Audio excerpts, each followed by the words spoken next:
బాపులపాడు మండలం కోడూరుపాడు గ్రామంలోని MP UP school నందు 75వ గణతంత్ర దినోత్సవ వేడుకలు ఘనంగా నిర్వహించారు.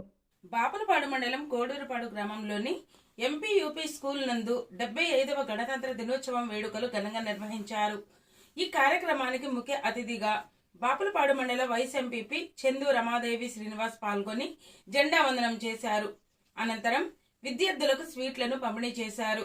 ఈ సందర్భంగా వైస్ ఎంపీపీ చందు రమాదేవి శ్రీనివాస్ మాట్లాడుతూ కోడూరుపాడు గ్రామంలోని ఎంపీ యూపీ పాఠశాలకు సొంత భవనం లేదని, గతంలో అద్దె భవనంలో ఉండేవారమని, ప్రస్తుతం ఆర్సీఎం స్కూల్ను ఫాదర్తో మాట్లాడి దానిలోనే పాఠశాలను నడిపించడం జరుగుతుందని, కావున ప్రభుత్వ స్థలం గ్రామంలో ఎంతో ఉంది, దానిని కొంతమంది కబ్జా చేస్తున్నారు.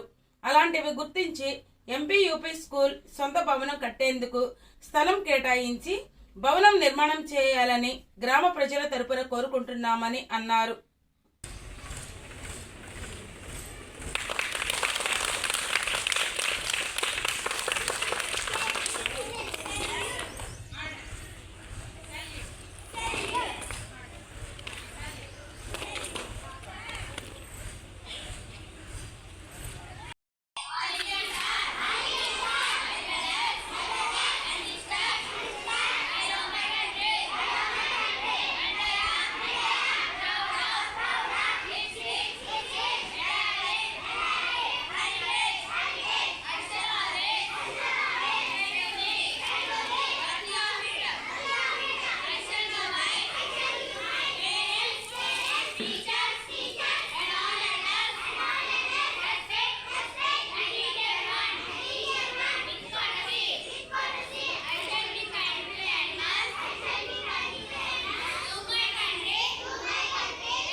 వాళ్ళు ఎన్నో త్యాగాలు చేసి ఈరోజు మనకు స్వాతంత్రం తీసుకొచ్చి మనకు తీసుకొచ్చారు కాబట్టి వాళ్ళు మనం స్వేచ్ఛగా ఈ రకంగా జీవించగలుగుతున్నాం. మనం అన్ని నిర్ణయాలు మనం సొంతంగా తీసుకోగలుగుతున్నాం. ఇదివరకు బ్రిటిష్ పరిపాలన ఉన్నప్పుడు వాళ్ళు చెప్పినట్టుగా మనం వాళ్ళ అడిగాళ్ళు మనం నడవాల్సి వచ్చేది. మన స్వాతంత్రం వచ్చిన తర్వాత మనం స్వేచ్ఛగా మన నిర్ణయాలు మన రాజ్యాంగం ప్రకారంగా మనం సృష్టించుకుని రాజ్యాంగాన్ని ఇలా చేసుకోవాలని రాజ్యాంగాన్ని తయారు చేసుకుని మనం నడుచుకుంటున్నాము. ఇదంతా వాళ్ళ పెద్దలు చేసిన త్యాగాలే మనకి ఈరోజు ఈ విధంగా నడవడానికి కారణం.